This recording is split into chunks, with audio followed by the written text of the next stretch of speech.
안 해? 아니, 인사하고. 안녕하세요. 안녕하세요. 안녕하세요. 합시다. 안녕하세요. 팀이에요. 네, 안녕하세요. ITV 이덕규입니다. 네, 우지영입니다. 오늘은 특별히 게스트를 모셨는데요. 예, 나라살림 연구소의 선임연구원. 송윤정입니다. 뭐 이렇게 목소리가 크게. 크게. 네. 내숭 떠지 말고. 네.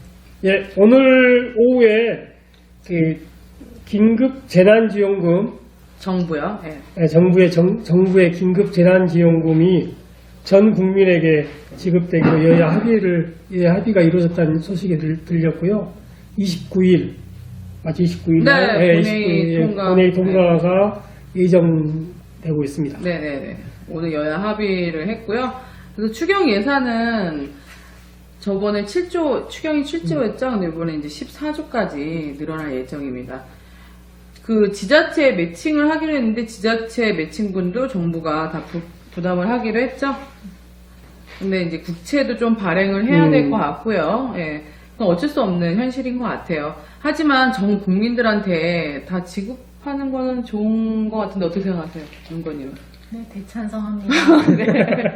공무원들 연가보상비요? 네. 근데 이게 좀 뭐 논란이 됐었다면서요? 저번 주에. 네. 매우 논란이 된 보고서가 하나 있었어요. 어디 보고서인가요?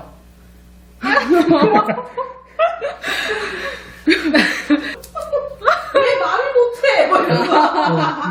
뭘 보고서 얘기하는 거야? 다시 얘기해줘. 지난주에 추경 관련해서 이런저런 논란이 좀 있었잖아요. 특히 뭐 우리 가장 고생하시는 질병관리본부의 그 휴가 안 가면 주는 연가보상. 연가보상금을 막 깎겠다 그래가지고 국민들이 막 난리가 났었어요. 어떻게 된 건지 얘기 좀 해주시죠. 우리 연구원님 잘 예. 아셔갖고 연구원님 얘기하실 겁니다. 네. 제가 쓰지 않았습니다. 잘 아는 것은 아니거든요. 우리 이름을 얘기를 해도 이상민 수석 연구위원이 쓰셨습니다. 나라살림 연구소에서 나오는 나라살림 브리핑. 나라살림연구소 홍보 방송인 줄 알겠어요. 그건 맞아요. 아닙니다. 저 뉴스 공장에서 봤어요. 뉴스 네. 뉴스 공장에는 이상민 수석께서 직접 가셨는데. 네.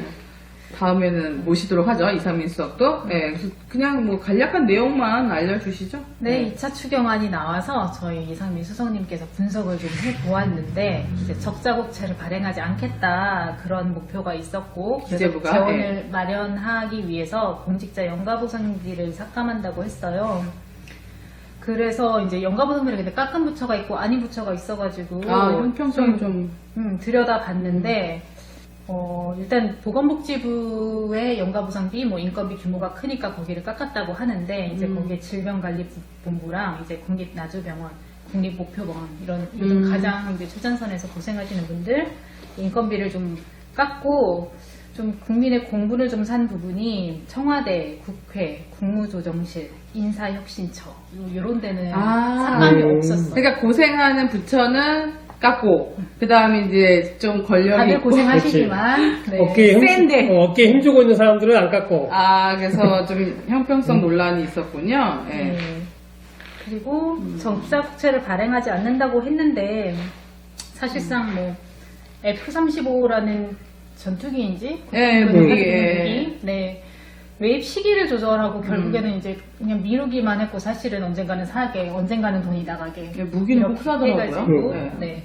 그래서 회계적으로 이것은 그냥 회계 장부를 맞춘 것 뿐이지 사실상 지출 구조조정이 아니다. 정치적 목적을 한 것이다라는 요지의 보고서였습니다. 네. 그럼 이에 대해서 기재부에서는 뭐라고 답이 왔나요? 기재부에서 해명 자료가 나왔었죠. 네. 그래서 일단은 이제 규모가 큰 부처부터 깎았다. 그렇게 해명은 하고 있는데, 어찌됐건 이제 어떤 정확한 기준을 갖고, 그렇죠. 전체를 다 삭감을 하든가, 아니면 기준을 갖고 삭감을 해야 되는데, 좀 기준이 모호하고, 이제 그런 문제가 있었다는, 얘기입니다. 기재부도 깎였나요? 기재부 확인해볼게요. 기재부 깎였어요. 삭감 부처에 들어있어요. 그래요? 네. 기재부가 그 정도는 하죠. 그 지난주였죠. 지난주가 4월 20일이 장애인의 날이었는데 예. 그 장애인 관련해서 사실은 저희들이 잘 모르는 게 장애인 예산들이 꽤 있는데 어떻게 쓰이고 어디에 쓰이는지 잘 몰라가지고 오늘은 특별히 이 관련해서 얘기를 좀 나눠보도록 하겠습니다. 네, 특별히 그래서 오늘 이제 송윤정 연구원을 모셨고요. 그 장애인 예산은 이제 전국 최초로, 작년에 분석을 했고, 이제 두 번째로 지금 송윤정 연구원이 분석을 했는데요. 이게 장애인 예산이 정부 예산도 있고, 뭐 지자체 예산도 있고 되게 다양하게 있어요. 그래서 그거 좀 살펴보면 좋을 것 같은데. 총선날 내서 아무도 보지 않은 보고서가 되었어요. 아니요. 2020년에 장애인 관련 중앙정부 지출액이 총 7.1조 원, 저희 집계 결과 그렇게 나왔어요. 전년 대비 14.8%가 증가했고요.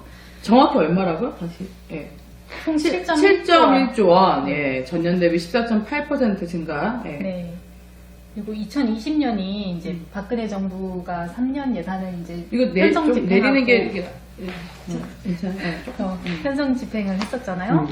그리고 이제 문재인 정부가 3개년 예산을 편성하고 이제 올해 집행을 해요. 그래서 그 3개년간 비교를 할 수 있는 보고서였어요. 그래서 저희가 봤을 때 이제 박근혜 정부에서 14년부터 17년까지 3년간 장애인 예산이 22.2% 증가했고요. 그리고 문재인 정부가 예산을 편성한 이제 17년부터 그러니까 그 17년은 박근혜 정부에서 편성을 했고 그걸 집행하고 이제 이후 20년 예산을 보았을 때 41.8% 증가하였습니다. 네. 좀 증가한 편이네요. 많이 증가했어요. 네네네. 그래서 이 보고서에서 보면 어떻게 이게 통계를 낼 때 좀 뭐 어렵진 않으셨어요? 이게 통계가 원래 있는 건가요? 아니면 이번에 다시 이렇게 하신 건가요? 이것이 매우 어렵습니다. 아, 그래요? 왜? 장애인 네. 예산을 보통 보건복지부 소관의 장애인 예산 통계를 가지고 뭐 정책을 수립할 때 참고하거나 장애 통계 연보를 내거나 해요. 근데 이제 중앙정부 지출을 보려면 저희가 이제 모든 세부 사업을 이제 조사해서 네네. 네, 좀 추출을 해야 돼서 굉장히 노가다가 많이 각 들어가는. 부처별에 녹아있는 장애인 예산까지 다 분석을 하신 건가요? 예, 그렇습니다. 전부 저희 예, 이제 장애인에게 이게 집행되는 은근히 예산을 저는 깜짝 놀랐는데 작년에 보고 통계를 안 내더라고요. 그래서 이번에 또 송영조 연구원이 노가다를 하면서 장애인 예산 통계를 낸 거죠. 예. 사실 제가 이걸 개인적으로 이렇게 언제까지 할 수 있을지 모르기 때문에 음. 꼭 누군가 정부에서 이제 올바른 정책 수립을 위해서 좀 이런 통계를 내주었으면 하는 바람이 있습니다. 그러니까 지금까지 통계를 안 냈다는 거는 그 통계를 내는 또 기준도 없었다고 알 수가 있는 거잖아요. 그럼 이번에 송윤정 연구원님은 기준을 어떻게 좀 잡으셨나요? 일단은 제가 이렇게 세부 사업명을 보고 이것은 장애인 예산이다. 키워드를 몇 개 넣었어요. 뭐 재활, 특수, 장애인 등등. 이제 그러면 뭐 재활 이런 거 나오면 재활용품 이런 것도 나오고 특수 하면은 뭐 특수 자동차 이런 것도 나오고 그래서 그런 거 일일이 발라내야 하고 조금 애매한 부분들이 많아요. 이를테면 뭐 교통약자 예산이다 하면은 저는 작년이랑 올해도 일단은 장애인 예산으로 넣기는 했는데 사실 장애인, 그러니까 교통약자에 대한 브리프, 다른 연구원에서 낸 것을 보면 교통약자의 50% 이상은 노인이에요. 그럼 교통약자가 아니고 그냥 노인인데 교통약자에 포함해서 장애인 예산이 지급됐다고. 예, 통계를 약간 좀 그래서 특이하네요. 그걸 네. 넣어야 되나 말아야 되나 편익은 고르게 가니까 네. 그런 경우 좀 애매한 부분이 애매한 있어서 부분이 있네요. 기준 수립이 필요하다고 매우 생각하는 바입니다. 예, 그렇구나. 그러면 뭐 특징적인 게 좀 있나요? 좀 장애인 예산이 앞으로 그 좀 개선돼야 될 방향이나 어떤 그런 것들 문제점을 지적해 주시고, 예, 좀 개선 방안. 예.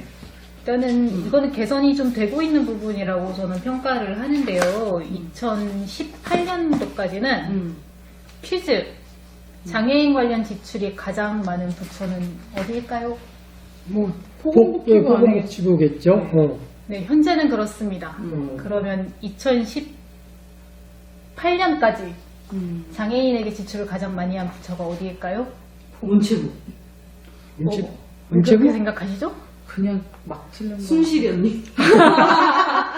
시원님 왜 장애인하고 장애인과 안 엮여도 매우 그분을 어디죠? 궁금하네. 고용노동부였어요. 오? 진짜요? 네, 그래서 장애인 보편에 대한 예산이 아니라 산재로 인해서 장애를 갖게 되신 분들에게 이제 지출되는 규모가 가장 컸어요. 저희가 산재 예산 중에서 그러니까 장애 등급을 확실히 받은 분들에게 지출되는 것만 지출을 해도 2018년도까지는 이제 고용노동부가 많았는데 2019년부터는 보건복지부의 장애인 예산이 더 많아졌어요. 그래서 요거는 이제 장애인 일반의 여러분들에게 조금 더 편익이 갈 수 있도록 좀 예산 편성의 방향이 바뀌고 있다 이렇게 볼 수 있을 뭐 것 이런 같습니다. 부분들은 좀 개선되고 있는 아마 이게 이제 점이긴 하죠. 예산이 늘어나면서 더 많이 이제 갈 수 있는 이게 좀 더 생겼던 그 여지가 생긴 것 같네요. 네. 네.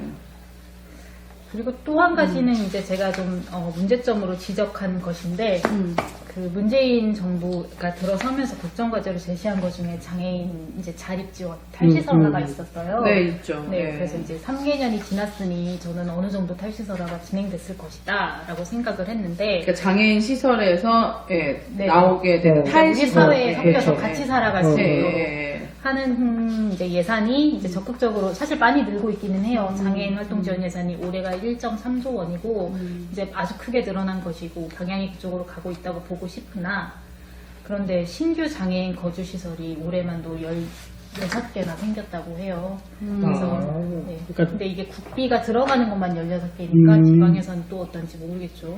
그 탈시설을 얘기하면서도 계속 끊임없이 또 장애인 시설을 만들어내는 이런 거네요. 그런 부분들 좀 개선이 돼야겠네요. 예. 네, 그래서 또 정책 국정과제 기조랑 또 음. 다르게 예산 편성은 되는 부분들이 있네요. 예. 예, 제가 그래서 담당 공무원께 전화해서 물어봤었거든요.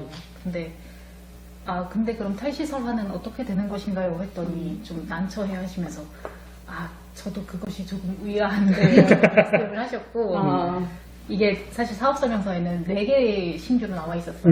근데 이게 어떻게 된 일이냐 했더니 국회에서 12개를 더 집어넣은 거예요, 예결위에서. 원래는 4개였는데 예결위에서 12개. 자기 지역 또 시설도 네. 좀 밀어넣구만. 그래서 그런 것이 아닌가라는 약간의 의구심을 가졌습니다. 네. 약간요? 많이 가졌던 것 같은데. 많이 가졌으니까 전화를 했겠죠. 네. 하여튼 장애인 예산 관심도 가져주시고 이렇게 또 처음 그 분석을 노가다를 하면서 하는 게 참 좋네요. 예. 하여튼 이렇게 좀 분석을 하고 이렇게 감시하는 눈이 좀 있어야 사실 장애인 예산이 잘 쓰이고 제대로 쓰일 수 있다고 봐요. 네네. 우지영? 화난 거 아니죠? 우찌영, 우찌영. 저 진지하게 하고 있습니다. 지금 지금 장애인 예산 얼마나 중요합니까? 예. 그러면 다음